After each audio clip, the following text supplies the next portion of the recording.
港有12名青年以偷渡方式离开香港，那这些人曾经参与反送中，目前是保释的状态。那这些人在报道里面称，这些人的目标是前往台湾。那因为陆委会先前也曾呼吁港人不要铤而走险，但如果真的有港人因为不得已的状况，只能够循偷渡管道来台，请问政府仍然会以人道援助专案给予这类港人协助吗？谢谢。我想我在这边也多次的重申，如果港澳的居民如果因为政治因素向我政府请求援助，那么港澳条例现行的法律架构下已有处理的机制，那政府会依据人道的原则及相关的法规妥适来处理相关的个案。那政府也多次的强调，台湾支持香港的民主自由，但我们也是一个法治社会，以非法方式来台，包括当事人与协助者都将面临刑事责任的追究，也有人身安全上极大的风险与疑虑。政府绝不鼓励，我们也呼吁相关人士遵守台湾法律，切勿触法。谢谢。在国安法侵害跟限制基本人权，这样接下来有许多的青年是无法出境的，那么这样国际社会要如何能够帮助他们的处境呢？所以我们还是呼吁这个北京跟香港政府必须要尊重香港人对于追求他们自由、民主、人权、法治的这个权利，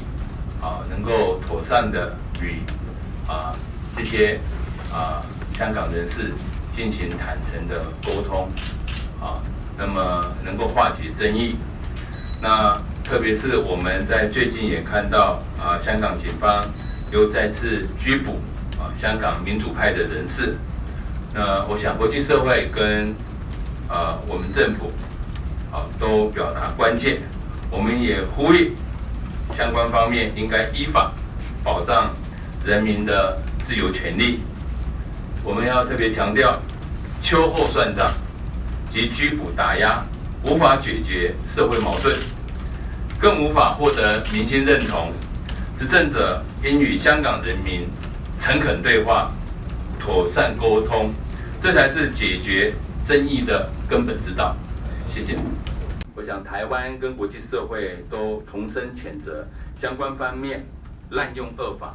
打压港人言论、新闻自由及公民权利，让这个原本自由开放的东方之珠笼罩在白色恐怖之下。关于这个一传媒创办人李志英及其相关的员工遭到港方这个逮捕然后交保这个事情那么针对香港传媒人士黎智英等人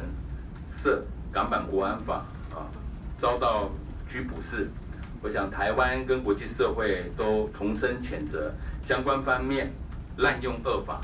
打压港人言论、新闻自由及公民权利，让这个原本自由开放的东方之珠笼罩在白色恐怖之下。那如此侵害香港人权的恶质行径，只会让港人更加的离心离德，让中共及香港的国际形象更形不堪。倘持续滥权，残害自由民主，终将遭到民心背离及恶果反刺。我们要再次呼吁北京当局，应该要想办法和人民沟通，而不是压迫人民。唯有与香港人民诚恳对话，才能解决争议，让香港社会早日回归平静。政府部门也会持续提供港人必要的人道协助。至于您刚刚提到是不是有在港的台资企业受到政治的压力这个事情，刚刚你也说中华电信在香港的分公司，据了解，该公司表示目前尚无相关情事的发生，